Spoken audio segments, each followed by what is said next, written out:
Hello दोस्तों, नमस्कार। मैं संतोष आप सभी को स्वागत करता हूं मधुबनी रजिस्ट्रेशन सेंटर पे। और आज की क्लास में हम बात करने जा रहे हैं। इससे पहले हम आपको एप्लीकेशन के बारे में बता देते हैं और ठीक है, उसके बाद हम क्लास स्टार्ट करेंगे। सबसे पहले हम आपको क्लास के हमारा ये एप्लीकेशन है, आप प्ले स्टोर से आप डाउनलोड कर लीजिए और आप किसी भी एग्जाम की तैयारी आप कम फीस में कर सकते हैं। ठीक है, तो आपको अगर किसी भी एग्जाम की तैयारी करनी है तो आप इसे डाउनलोड कर लीजिए और इस पर आप कम प्राइस में आप जो है किसी भी एग्जाम की तैयारी आप कर सकते हैं। ठीक है, तो आज की क्लास से हम बात करते हैं आगे के सवाल। इसमें हम आपको 30 तक का सवाल कवर करवा दिए थे और आज की क्लास में हम 31 से आगे स्टार्ट करेंगे। ठीक है, इसमें 31 का सवाल देखते हैं कि यदि एक शहर 20% जनसंख्या युद्ध के कारण मृत हो गई। हमको बताया जा रहा है कि एक शहर में जो है 20% जो जनसंख्या था वो किसी युद्ध में उसकी मृत्यु हो गई है। उसके बाद जो है और शेष जनसंख्या में 5% व्यक्ति एक महामारी में मारे गए और हो सकता है उसके बाद कोई और महामारी आ गया हो और उसमें वो व्यक्ति क्या किया, 5% आदमी जो है उसमें भी मारा गया है। उसके बाद बताया यदि शहर की जनसंख्या, वर्तमान जनसंख्या शहर का क्या वर्तमान जनसंख्या जो है आपका है वो 15,200 है, तो युद्ध से पूर्व शहर की जनसंख्या कितनी थी। अब हम ये बता रहे हैं कि जब शहर की जो जनसंख्या थी तो पहला जो है आपको है शहर के 20% जनसंख्या के युद्ध में मारे गए। उसके बाद जो है 5% जनसंख्या है, उसके बाद महामारियां हैं। कोई भी ऐसा महामारी हो सकता है जिसमें 5% महामारी में खत्म हो गया और उसके बाद जो उसके वर्तमान जो जनसंख्या है उसको 15,200 बताया जा रहा है। उसके बाद जो उसके पूर्व में जनसंख्या कितनी थी हमें ये पता करना पड़ता है। उसके बाद हम बात करते हैं कि जनसंख्या जो है हमने लिए कि एक्स,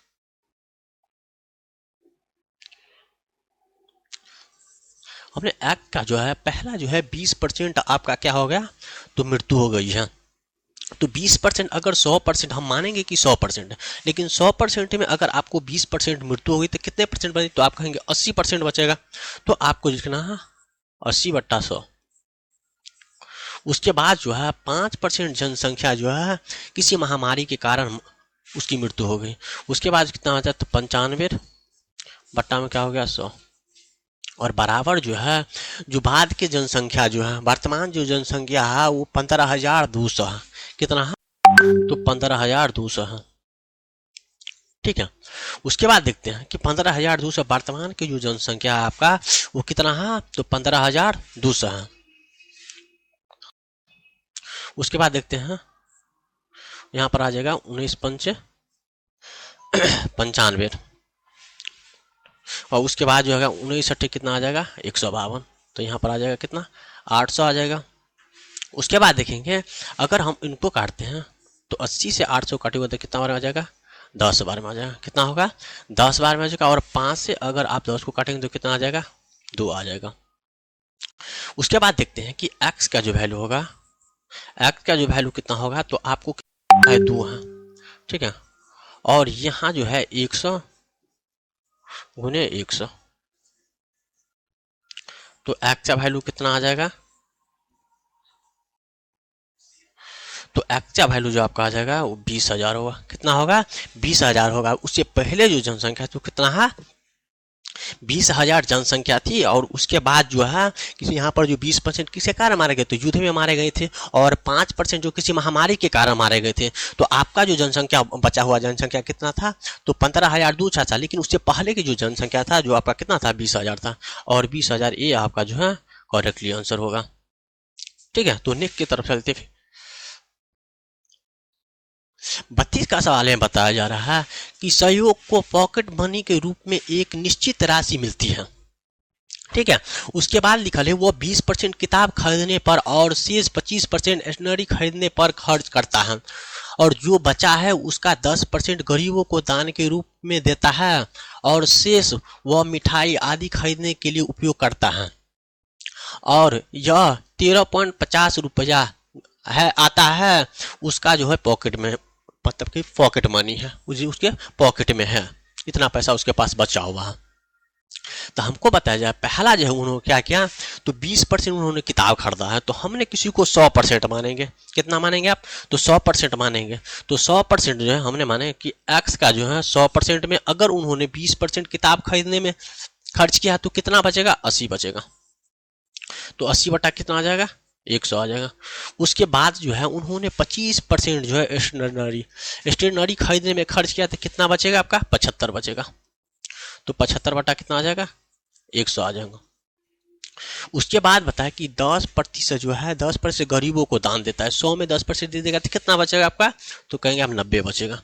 90 बटा कितना आ जाएगा, 100 आ जाएगा। और उसके बाद जो अभी भी बचा हुआ राशि है वो कितना है, तो 13.50, 13.5 रुपया उसके पास अभी बचा हुआ है।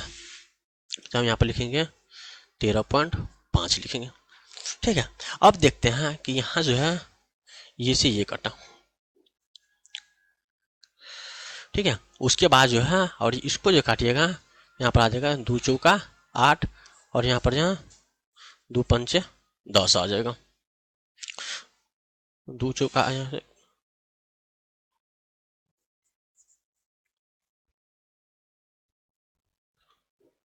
यहाँ जो है 80 बटा 100 है। ठीक है, तो आप इनको काटिएगा तो कितना आ जाएगा, 4 बटा आ जाएगा आपका 5 आ जाएगा।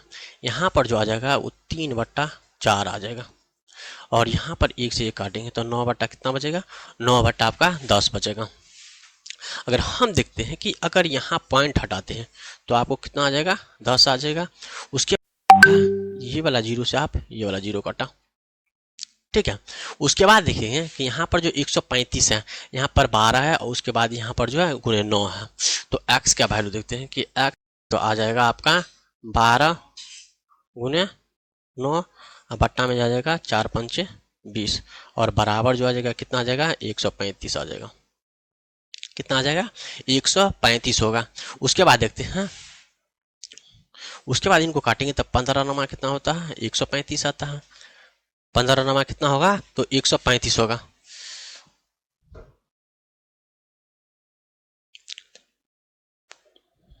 ठीक है, 15 नमा कितना होगा, 135 होगा। उसके बाद जो है आप इनको काटेंगे तो यहाँ जाएगा 6 दूनी 12 और 10 दूनी 20 आएगा। उसके बाद जो है इनको काटेंगे तो यहाँ पर जो है 3 दूनी 6 और 5 दूनी 10 आ जाएगा। इसको काटेंगे तो कितना आ जाएगा, 3 पंचे 15 आ जाएगा। तो x का जो वैल्यू होगा वो कितना होगा, 5 से 5 को गुना करेंगे,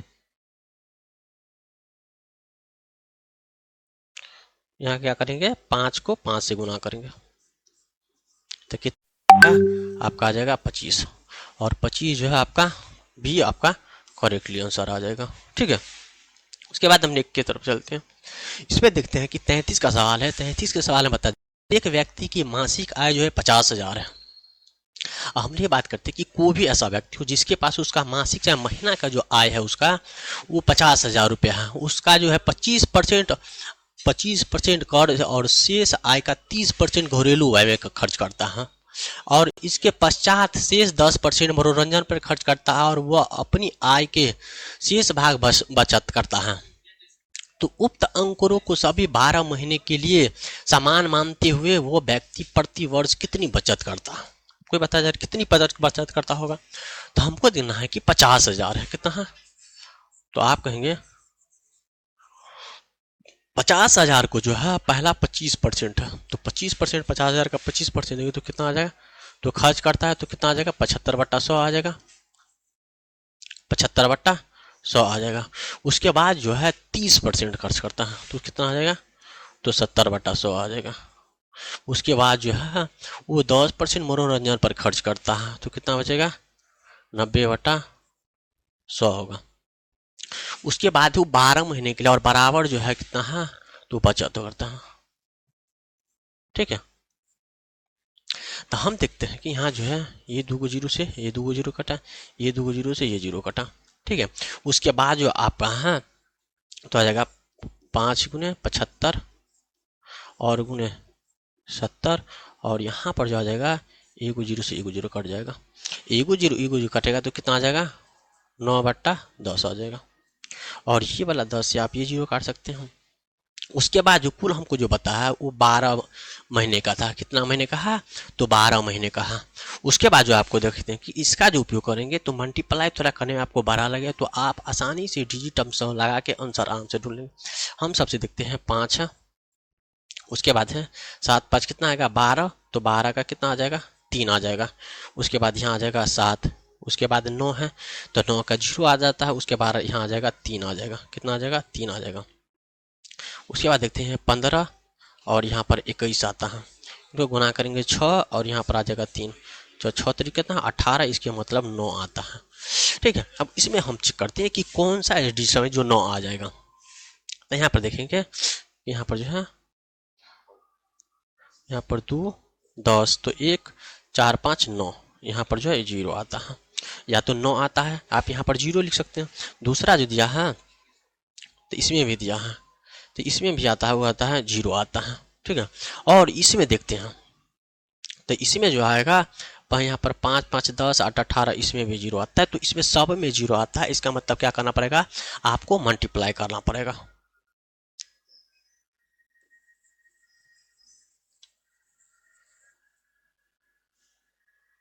ठीक है, क्या करना पड़ेगा आपको? तो मल्टीप्लाई करना पड़ेगा। उसके बाद 12 पंच कितना होगा? तो 60 होगा। उसके बाद जो है उसके बाद 7 9 कितना होगा? तो 63 और इनको 75 देखते हैं कितना आ जाएगा? 75 आ जाएगा। अगर आप गुना करते हैं तो सब में कितना अंक है? इसमें भी 3 0 है, इसमें भी, देखिए कि इसमें जो आपका है 1 0 है, इसमें भी 2 0 है, इसमें भी 2 0 और इसमें भी 2 0 है। ठीक है, लेकिन उसको गुना करेंगे तो 5 या 15 और इनको जो 0 से गुना करेंगे तो 0 आ जाएगा। और केवल आपका यही सही है जिसमें केवल एक ही 0 आता है। बाकी में कितना 0 है? तो 3 0 आता है। ठीक है, तो ये आपका करेक्टली आंसर होगा। ठीक है, और आगे हम चलते हैं। उसके बाद देखते हैं कि 34 का सवाल में है कि मनीष अपने वेतन का 30% भाग अपनी माता को देता है। कितना परसेंट भाग दिया है? तो 30% भाग अपनी माता को देता है। और उसके शेष वेतन का 40% भाग जो बीमा योजना और भविष्य निधि के क्रमांक 4/3 अनुपात में निवेश करता है और शेष वेतन वो अपने बैंक खाते में जमा करता है। यदि उसके द्वारा अपनी माता को दी गई धनराशि और बीमा योजना में निवेश की गई धनराशि का अंतर 6300 रुपया है तो मनीष का वेतन क्या होगा? हम सबसे बात करते हैं कि यहाँ पर जो है मनीष है, मनीष को हमने माने कि 100% दिया। उसके बाद जो है 100 लिए है, उसमें कितना है? आपको 30% जो है अपने माता को दिया है। कितना परसेंट दिया है? तो 30% अपने माता को दिया। बाकी कितना का बचेगा? तो 70 बचेगा। ये किनको दिया? तो माँ को दिया है। और उसके बाद पूछता है कि 70% दिया है, इसका जो है आपका, और इसका जो है 40% भाग, इसका 40% कितना होगा? 40% जो आएगा 70 का 40% निकालेंगे तो 70 का जो 40% हो जाएगा तो 40 बटा 100, ये से ये कटेगा, ये से कटेगा, 7 जो कितना आ जाएगा? तो 28 आ जाएगा। कितना आ गया? 28 आ गया। और बाकी आपका कितना? 70 में से 28 काटेंगे तो कितना आ जाएगा? यहाँ पर 42 आ जाएगा। ठीक है, कितना होगा? 42 होगा। उसके बाद बताया जा रहा है कि जो है उसको कितना 4 और 3 अनुपात में वो विभाजित करता है। तो हमने देखे कि 4 और 3 अनुपात में विभाजित करते तो कितना होगा? 7 होगा। अगर 7 का 28 है तो 1 का कितना होगा? 4 होगा। ठीक है, तो इसमें है कि 4 है तो 4 चौका कितना आ जाएगा आपका? 4 चौका आ जाएगा 16 और यहाँ पर आ जाएगा 4 तिया 12 आता है। ठीक है, और इन्होंने जो है वो बीमा योजना में जमा किया है, बाकी जो शेष अपने खाता में जमा किया है। तो हमें बताया जाता है कि यहाँ पर अपनी माता को दी गई राशि कितना है? तो 30 है। ठीक है, कितना है? तो 30 है। और उसके बाद जो है और उसके बाद बीमा योजना में निवेश की गई राशि का अंतर, बीमा योजना में कितना निवेश किया है? तो 16। कितना निवेश किया है? तो 16 किया है। तो पूछता है कि इन दोनों का अंतर कितना होगा? तो अंतर देखेंगे कि अगर 30 में से आप 16 को घटाएंगे तो कितना आ जाएगा? 14 आएगा। और 14 कितना का? 6300 का दिया है। तो यहाँ पर आ जाएगा 6300 गुने 14 बटा में 100। ओके, 14, उसके बाद कितना आ जाएगा? 100 आ जाएगा। उसके बाद देखते हैं, उसके बाद है 7 दूनी यहाँ पर आ जाएगा, 7 दूनी 14 और 7 9 63 आता है। और इनको अगर काटेगा तो कितना आ जाएगा? तो आ जाएगा 50 आ जाएगा। 9 5 45 आ जाएगा और 45 पर कितना आ जाएगा? 3 0। इसके मतलब आपका जो हो जाएगा वो 45,000 आंसर आ जाएगा। कितना होगा वो? 45,000 आपका आंसर होगा। ठीक है, तो अगर वीडियो आपको अच्छी लगती है तो आप वीडियो को लाइक सब्सक्राइब करिए और साथ में अपने दोस्तों को भी शेयर कीजिए। ठीक है, तो हम नेक्स्ट की तरफ चलते हैं।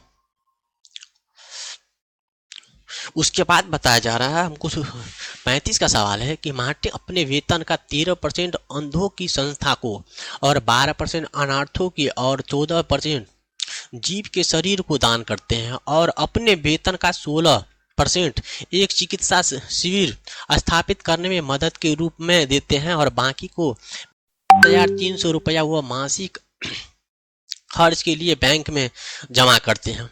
तो वो अनार्थों को कितना दान देते हैं ये रुपया बता दीजिए। तो अनार्थों को जो दिया गया है उसको रुपया दिया, हमने माने कि 100 रुपया माने। कितना माने हैं? 100 रुपया माने, या तो 100% माने। पहला जो है 13% दिया, तो 13% जो दिया है यहाँ जो है 13% दिया है।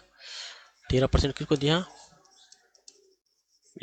उसके बाद जो है 12% अनार्थ को दिया है। किसको दिया है? तो 12% आपको किसको दिया है?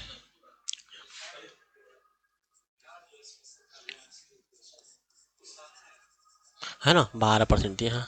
उसके बाद जो दिया है 12% है। उसके बाद 16% जो है एमसी में दिया है। 16% जो है एमसी, 16% जो है एमसी में दिया है। और शेष जो है 16% दिया है, क्योंकि यहाँ पर 13%, उसके बाद 12%, उसके बाद 14% दिया है। 14% इसको दिया, यहाँ पर जो है 14% दिया है। कितना दिया है? 14%। उसके बाद जो है 16% दिया है। कितना दिया? 16% दिया है। तो टोटल जो आपका जो है, तो यहाँ पर जो दिया है 14% आपको किसने दिया है? जीव के शरीर में दिया है, तो बॉडी। और यहाँ पर जो एमसी में जो दिया है वो 16% दिया है। और बाकी जो है आपका बचता है वो कितना बचता है? तो 45% बचता है। कितना बचता है? तो 45% बचता है। तो आपको देखिए हम कि टोटल जो अनार्थ 42,300 है। कितना है? 42,000 जो है वो 300 है। और कितना दिया है? तो 45 दिया है। 45% गुने आपको और उसके बाद पूछता है कि अनार्थों का दान में कितना है? तो 12 दिया गया। ठीक है, उसके बाद इनको आप काटेंगे तो यहाँ पर आ जाएगा 5 से। देखते हैं यहाँ पर जो है 9 5 45 आ जाएगा, या तो आप 15 से भी काट सकते हैं। ठीक है, उसके बाद जो है 15 या 45,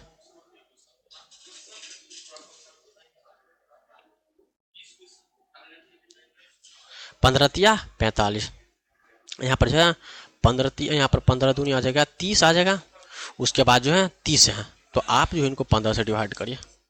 ठीक है, 42, उसमें जो है 15 दूनी कितना आ गया? 15 दूनी 30 आ गया। उसके बाद कितना बचा? 12 बचा। उसके बाद 3 जाएगा, 15 8 कितना आ जाएगा? 120 आ जाएगा। 120 आ गया। उसके बाद 3 आता है, 15 दूनी 30 आ जाएगा। उसके बाद लगभग जो है 28 आता है। ठीक है, तो आपका जो आता है 15 दूनी 30, उसके बाद कितना बचेगा? 12, इतना ही है ना। 42,300 है। तो उसके बाद कितना बचा? 12, उसके बाद 3, उसके बाद 15 8 120, अब 15 दूनी 15 8 120, अब 15 दूनी 30 आता है, तो 28,200 देता है।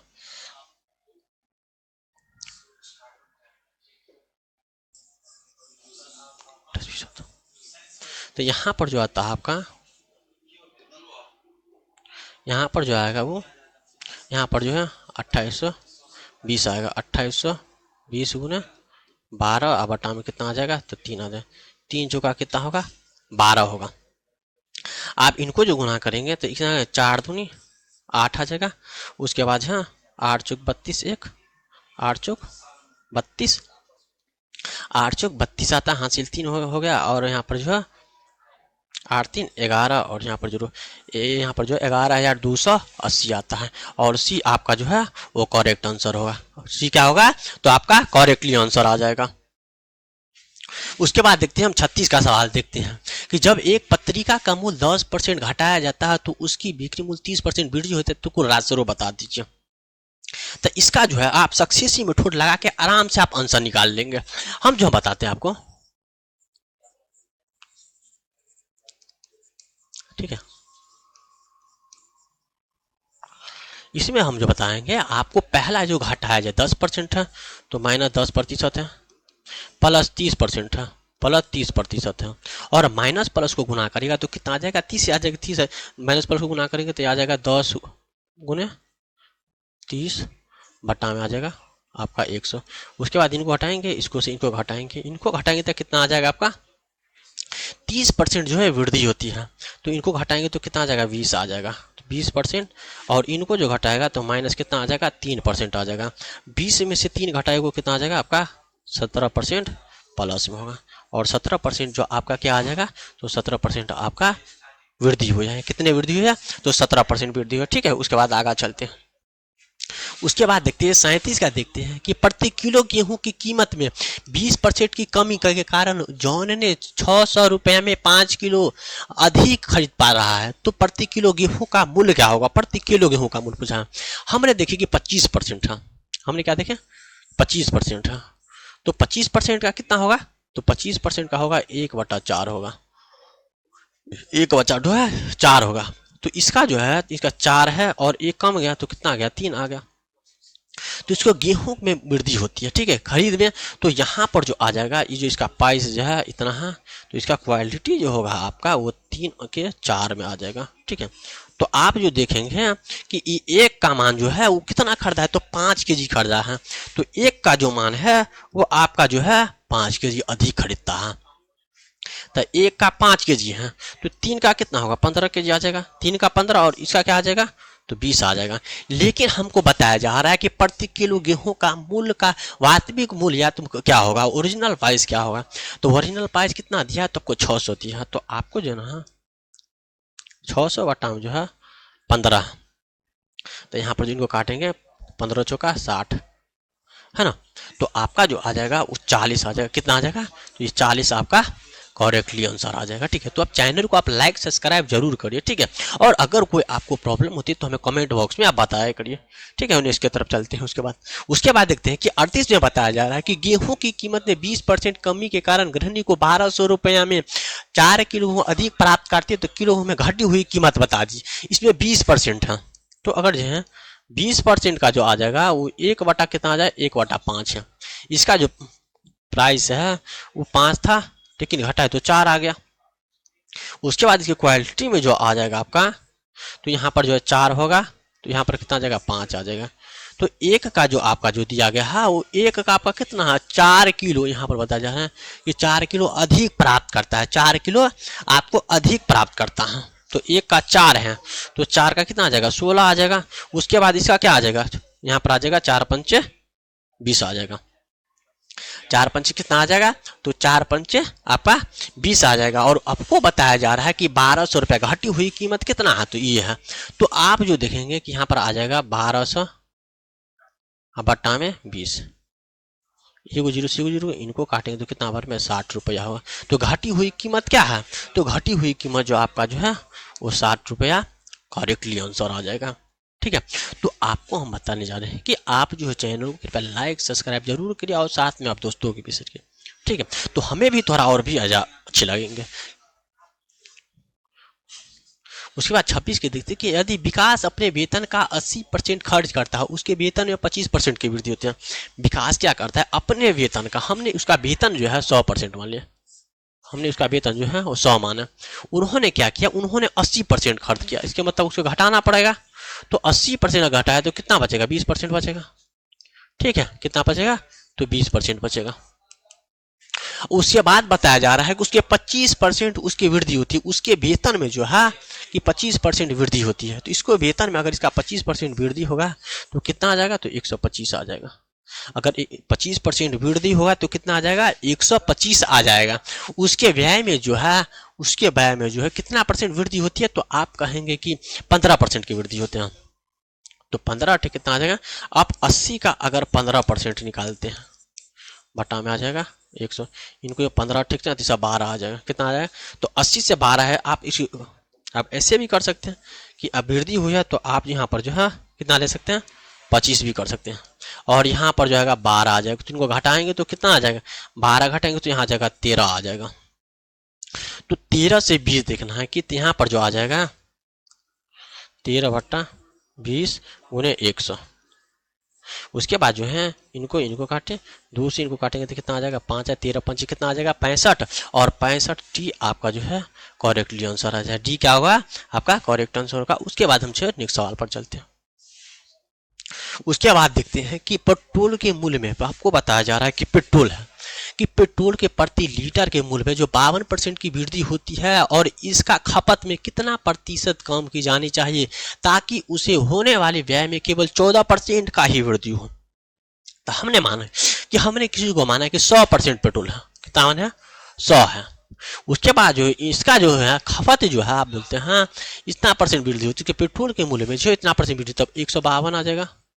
कितना आ जाएगा 152 आ जाएगा। कितना आ जाएगा 52% के क्या होते वृद्धि होते 152 आ जाएगा। उसके बाद पूछता है कि उसकी ताकि उसे होने वाले व्यय में उसे कितना प्रतिशत खपत कम करना पड़ेगा ताकि उन्हें होने वाले व्यय में कितना प्रतिशत 14% की वृद्धि होते। तो फिर इसका जो 14% वृद्धि आ जाएगा तो कितना आ जाएगा 114 आ जाएगा। हमको देखना है कि इन दोनों का अंतर कितना है। ठीक है, हमें देखना है कि इन दोनों का आपका अंतर कितना होगा। तो आप बताएंगे इन दोनों का अंतर है तो आपको 152 में से घटाना पड़ेगा। तो 12 में से घटाएंगे तो कितना आ जाएगा 8 आ जाएगा। ठीक है, उसके बाद जो है यहाँ पर 4 में से घटाएंगे तो 3 आ जाएगा। ठीक है, इसके मतलब जो है आपको 38% जो है कितना होगा 38% के ताकि है उसको प्रतिशत में जो पद बताया जा रहा है वो कितना होगा 38%। और बी आपका जो है वो करेक्टली आंसर है। बी क्या है आपका करेक्ट आंसर। आज तक हम यहीं तक रहने देते हैं और नेक्स्ट क्लास में हम इससे आगे चलेंगे। तो आप कृपया आपको यही किया जाता है कि आप हमारे वीडियो को लाइक सब्सक्राइब करिए और साथ में अपने दोस्तों को शेयर कीजिए। ठीक है, तो आज तक में चलते हैं।